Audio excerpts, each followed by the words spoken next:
Okay, in this video we will continuing on the beginner's guide to SDL2 in the G4 language. So this is the fourth video. If you're just starting with this video, you'll need to go to github.com, Programming Rainbow, Beginner's Guide to SDL2 in G4, and you'll want to clone that repository.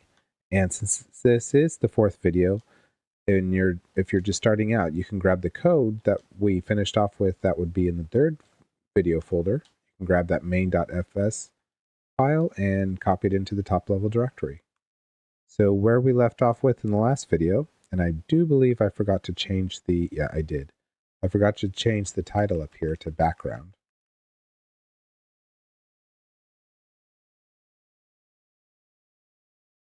So fix that title real quick, and where we left off with is we have a background now being drawn in our image. And we can close it, and it's got a title up here. And this is 800 by 600. We have a PNG image being loaded and drawn in the background. And we can close it if we press escape or if we tell the window to close. And in this video, we will play around with creating random numbers to create random colors for the background of this behind this image. And we will also load a window icon for this program. Okay, so let's start out with the render. So we can actually change the color of the render. Right now it's black, but we can change it. SDL set render color will allow us to change the color. And what we're doing here is we're taking in a pointer to the render, and then we're taking in 4 different uint8s. So these are 1 byte unsigned integers, or 8-bit unsigned integers, however you want to think about it, 8-bit or 1 byte. And they are the red channel, the green channel, the blue channel, and the alpha channel. So this is going to give us numbers that can go between 0 and 255. So if we were to say R is 255, G is 255, and B is 255, we would have the white color. And if it was 000, we would have black. And if it was 25500, we would have red. And yeah, you can mix them all up however you would, as long as you know how to make colors with RGB. And we will be leaving the alpha channel turned fully on, which is 255, because if we don't want the render to be transparent, it'll just show black behind it if we try to do that. But I'm going to leave this at 255. So basically we want a random number for the red channel, the green channel, and the blue channel, but we're going to leave the red channel set to 2. So, and this returns 0 on success. We are not going to be checking. So we're going to be creating a new word, and we will be creating a new event as well. Right above our game loop, close this.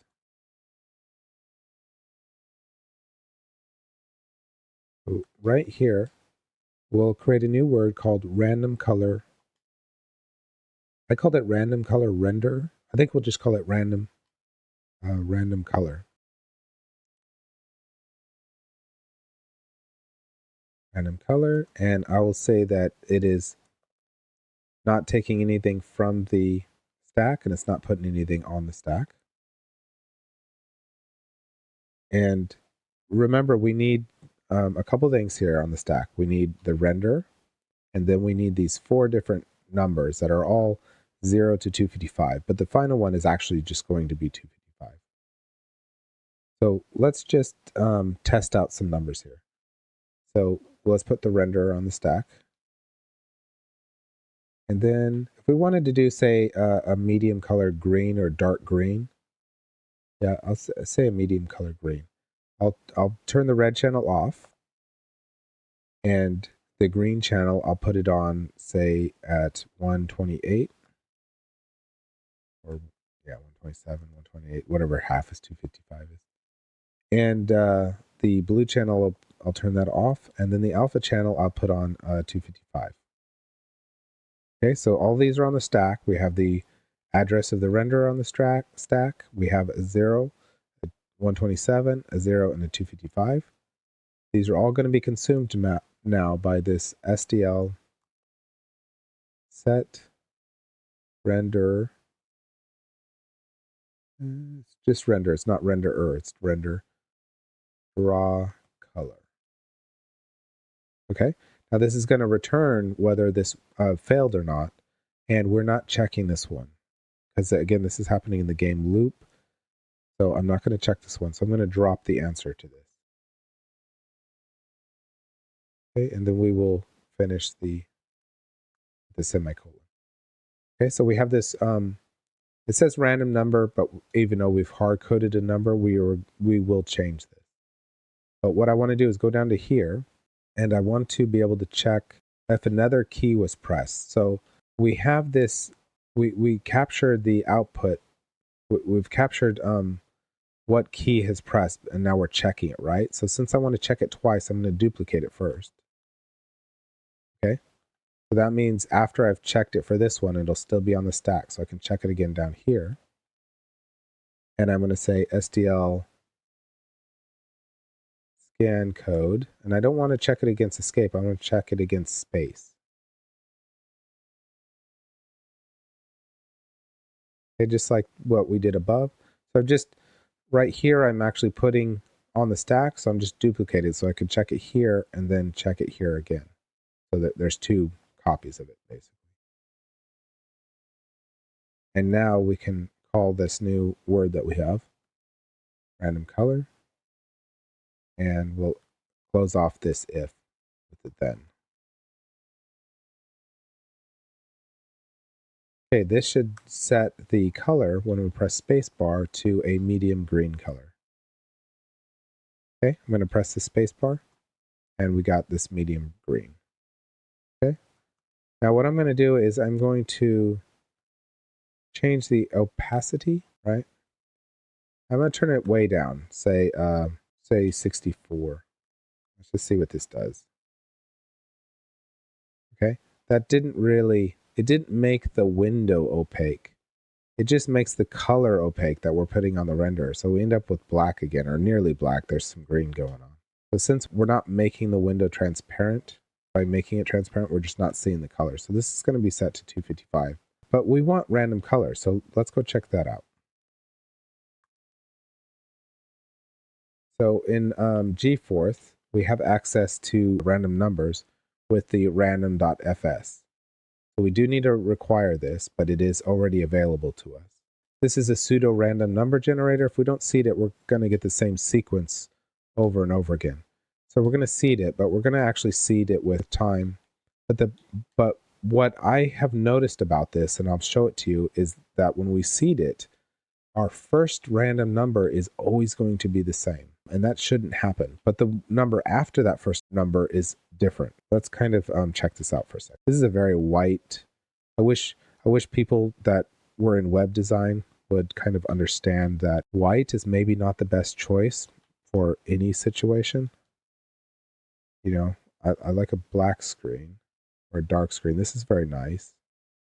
But whoever designed this is hurting my eyes.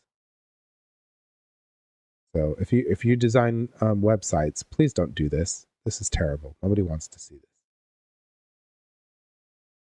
Okay, so I kind of want to just show, let's see. So I'm going to require random.fs. Now let's get a random number. So we'll say 100 random.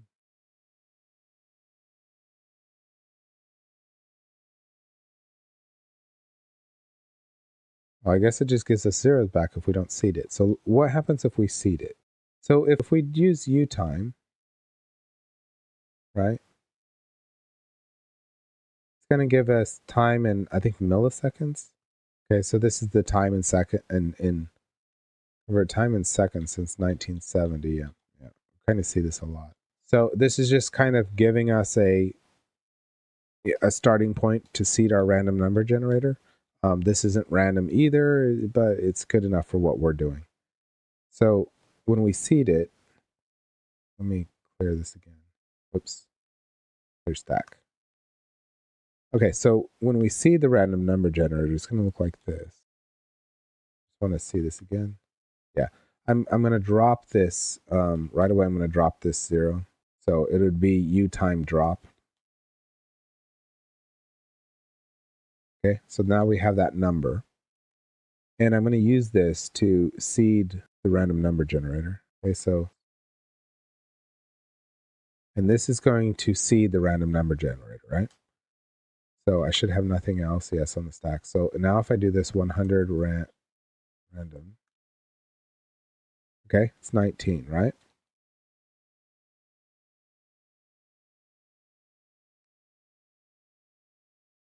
Okay, it's 19.6. Now here's the problem. Let's just exit this, and I'm going to go back into it. And this is the problem that I have. So I'm going to require, and then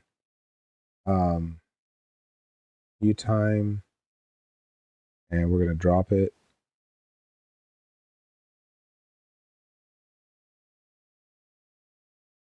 And then I'm going to get a random number.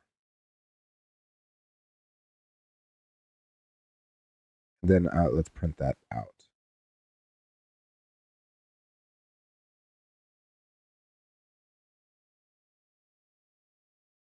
Okay. So I'm going to exit this. Okay. Now remember, in this one line, we're requiring randomFS. I'm getting uTime, which is the time in, I guess it's seconds. I thought it wasn't, but time in seconds since 1970 to kind of seed. But I'm dropping the answer from uTime, and so that just leaves me the number. I'm storing that in the seed, and then I'm asking for a random number between 0 and 100, and it's exclusive, so it's not including 100. I'm doing a carriage return, and I'm displaying that item on the stack. Okay, so let's start G4th, and let's get our random. Now it's seeded, and I'm asking for a random number, and the time is not the same as the last time we did it, so we should get a totally different number, right? We should definitely not get 19. Oh, we got 19. Again, totally should get a totally different number. And oh, I got 19. And let's see if our seed number is different each time. So let's change this. Let's print the stack after this uTime number. And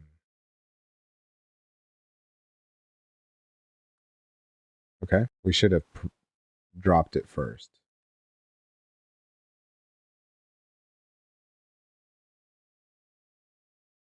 Okay, great.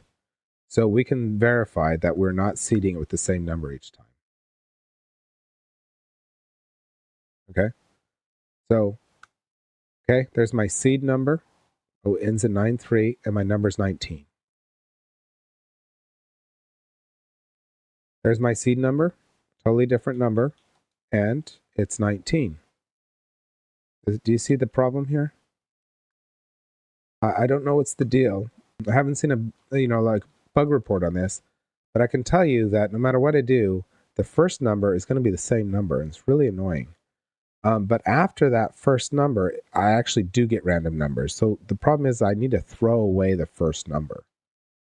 I want to discard the first number. So what I'm going to do here, instead of this 100 random, the first thing I'm going to do is just get a random number. I'm not going to ask for it in a range, so I'm going to do RNG, which is just any random number, and I'm going to drop it. Okay, and then I'll do that 100.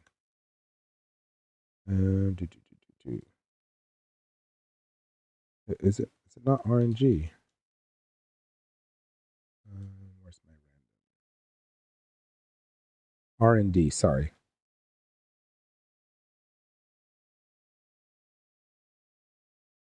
Okay, so we'll change this to RND.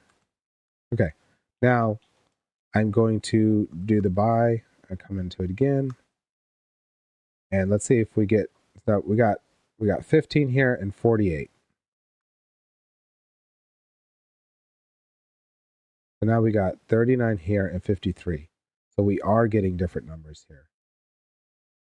So it must be a really terrible random number generator, or the code that seeds it is really bad. I don't know what's happening here, but basically you need to throw away that first number, because it's going to be the same number every time.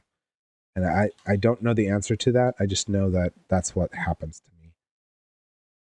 So anyway, so we're going to use this uTime just to seed it, and we're going to drop part of the answer to that, and then we're going to store that in the seed. And then we're going to immediately throw away a number. And then after that, we can use our random number generator. Okay, and I'm going to do that in this SDL, initialize SDL section. It's initializing things for the, the SDL project to work. So I'm going to do this utime. It is utime. Yeah. Then I got to drop the first. And then I'm going to store that in the seed. And then right away, I'm going to R&D. That's just any random number. I'm not asking for the range. I'm just going to drop it right away. I don't want it. Okay. So that's going to that's going to seed our random number generator and throw away the first number that it gives us because we can't trust the first number. And now, since that should be working, when we go here, we can actually start getting numbers. Now, the range is exclusive. So where is it? Generates a random number between 0 and n, and it's exclusive. That means it's not including n. So we can say 256 random. So right here, if I just put 256 on the stack, and then random,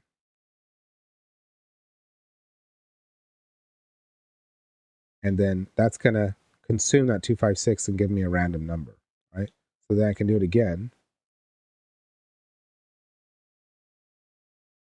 And I can do it one more time. Okay, that's going to give me 3 random numbers on the stack, and then the 255, which is my alpha channel.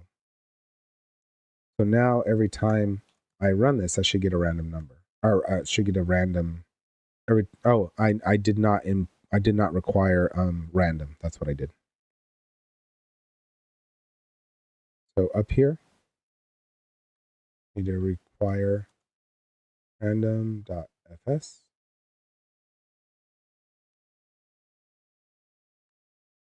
Okay, now I'm going to press spacebar.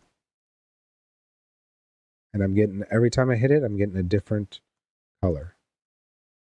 Okay, so let's look at the first 3 colors. We got purple or violet, and we got green and another bluish purple color. Okay, that's kind of a shade of gray, pink, and another violet. And we got blue, so we're not getting the same color, so that's great. And I'm going to change the title up there. I forgot about that. We'll change it from background to colors and icon.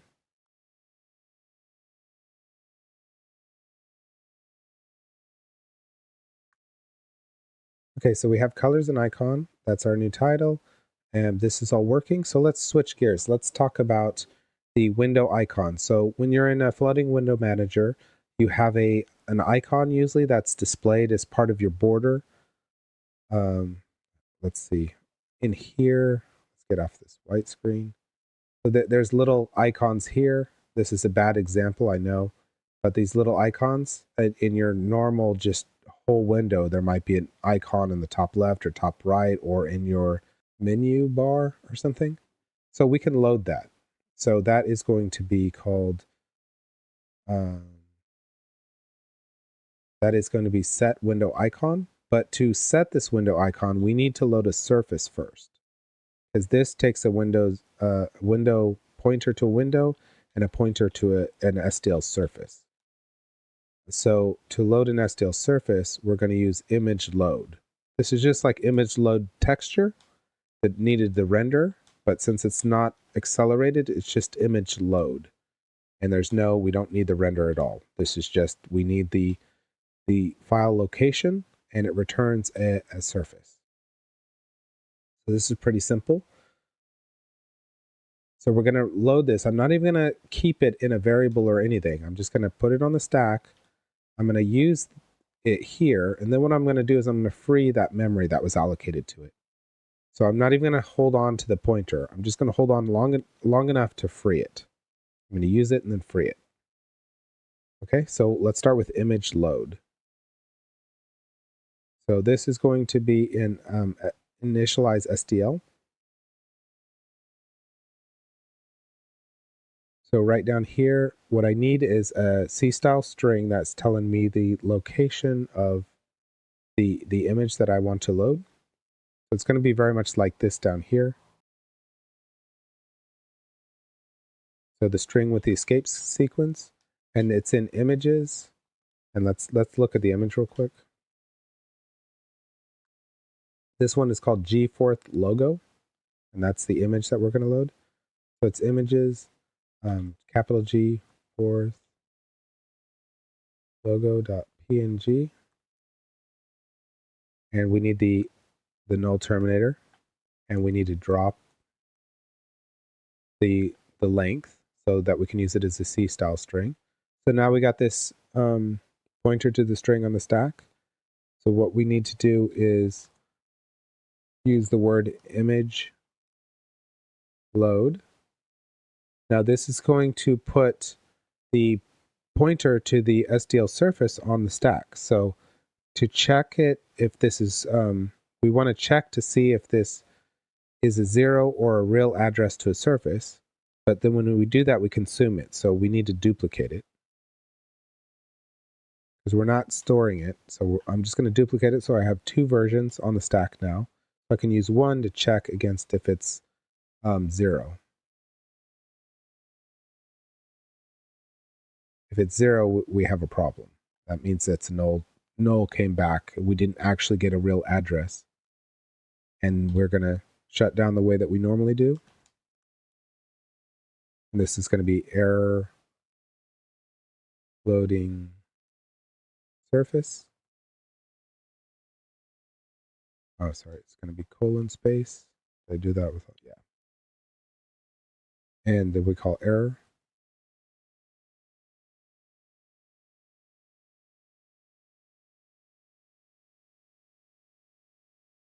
And there's the then on it. Okay, so that is loading the image as a surface. Now we're checking it. So we've consumed one of them. We have two on the stack. The next function or word that we're going to use is this set window icon. So what we need on the stack is we need a pointer to the window and a pointer to that surface. And what we're calling is this SDL set window icon. And this thing is returning nothing. So it's void, so that means we're getting nothing back on the stack from it. So I need the window. That's going on.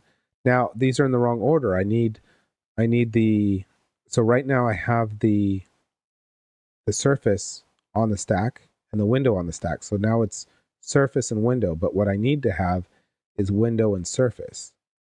But also I need to hold on to the surface because I need to free it later.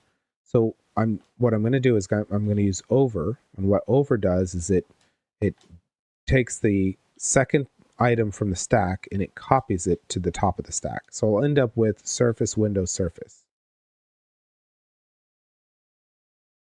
Okay, so I'm going to over, and then I'm going to call the word, which is SDL. Well, I actually got it here. This word. So this actually doesn't return anything, so we don't need to check anything. We don't need to check if it failed or not because it doesn't even tell us if it did. So now what we have on the stack still is the surface.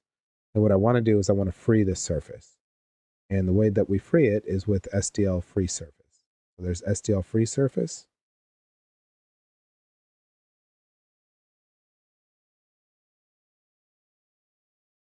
And now that final copy of the surface has been removed from the stack.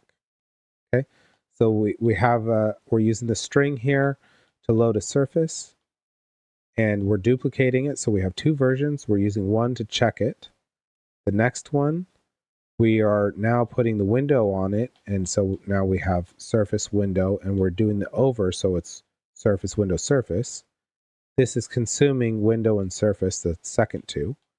And now the original surface is still there, and we're using it to free. Okay? Because this has been allocated space by SDL2, so we have to free it. You know, just like what we destroy the images for a surface, we free it. And it is free surface, right? Yeah, free surface. Okay, so this we'll load an image and we won't see it right away because I'm using Tile Window Manager, but I just want to make sure that it's not erroring. Okay, and let's just, I'll check the stack here for one. Well, let me carriage return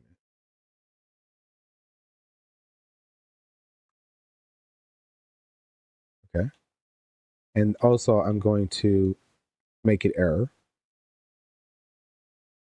by misspelling it here. So this is going to be the error in the loading of the image. Loading of the surface. It says error loading surface. Couldn't open. Yes, that's perfect.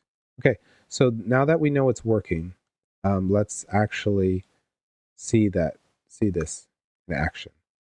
So I want to walk through the code before I actually show it because it kind of messes my system up a little bit. I have to reboot after I do it. So what I'm doing is in this one we've loaded the random FS, which is part of G4 already, but we do need to require it in. Okay, and the way we seed that random number, so it's already got a variable when we pull in random FS, it's called seed. But the way we seed it down here, we are using time. We're using the uptime. We're dropping the first number, so we just have the time number, and then we're storing that in the seed. So there's our seed variable. There's our store. Okay, and then right away we're just asking for a random number. But we don't want to use it. We're just dropping it right away. So we're getting our first random number and dropping our first random number. So now down here in this random color, we need renderer on the stack. And then we have 1 random number, 2 random number, 3 random numbers between 0 and 256. And they're exclusive. So that means that it only goes to 255. And then we have a static 255 here. And that's all being consumed by the set renderer color. And we are not checking for failure on this one. So we're dropping that. So that's happening when we press this space. So to add space, we duplicated the answer. So we could check it down here for space, and we're calling our random word right there, random color word. So that takes care of the background colors. Now for loading the icon, right here we're using a C style string. We're taking for string null terminated and dropping the length to get our C style string, which is the image G4 logo right here in the images folder. And we are using that in image load. We are duplicating that address immediately so we can check it to make sure it's not null. And then we are actually overing it. So we have Windows and another version of that address so we can consume that with the SDL set window icon. And then we're finally freeing that image that we loaded as a surface right here. So with all that said and done, let's go check out what this looks like. So I'm going to load up a nested X Windows session with KDE Plasma 6. Just going to bring it over to here. Okay, so I'm still in the same session. Everything's the same. I'm going to open Alacrity, which is what I'm using there anyway. Okay, so here is the icon of Alacrity right here, the little icon, the little window icon. Here it is down here, and here's a bigger version. So what I'm going to do here is I'm going to go back into the exact same, and we're going to look at the exact same file that we were just using. So that was G4 main, okay? And now this is that's our little icon that we loaded. Here it is down here too, and we can see it. It's a little bit bigger here. So it is a small image, but it's really small there. And so that's a custom image, and I'll show you what it looks like if we were to go back over here. And let's not do this. So I'm just going to remove this code.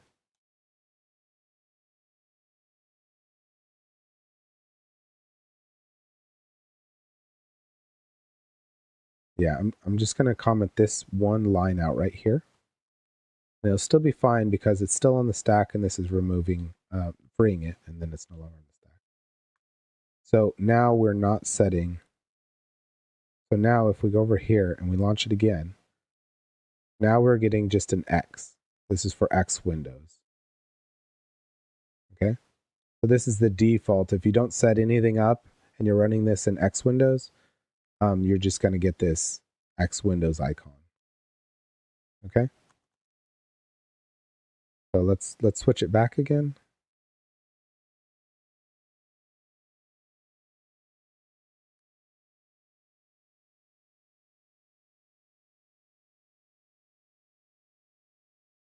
And there it is again. That's what it looks like. And here's our name, color, and icon.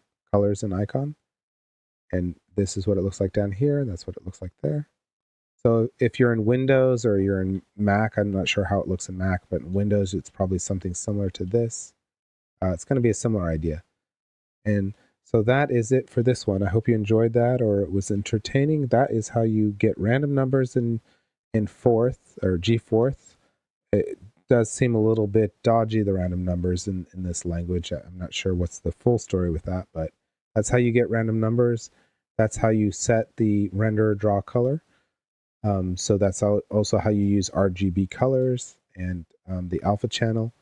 How you load a surface, how we can set that surface is the Windows icon. And now you can actually see the title here as well. And this is KDE Plasma 6. And yeah. And this other one I'm in is, this is Xmonad. This is written in Haskell.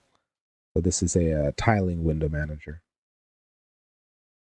That's what I use by default. Okay, so I hope you enjoyed this one. That is how you set colors and how you set the window icon. Thanks for watching, and bye.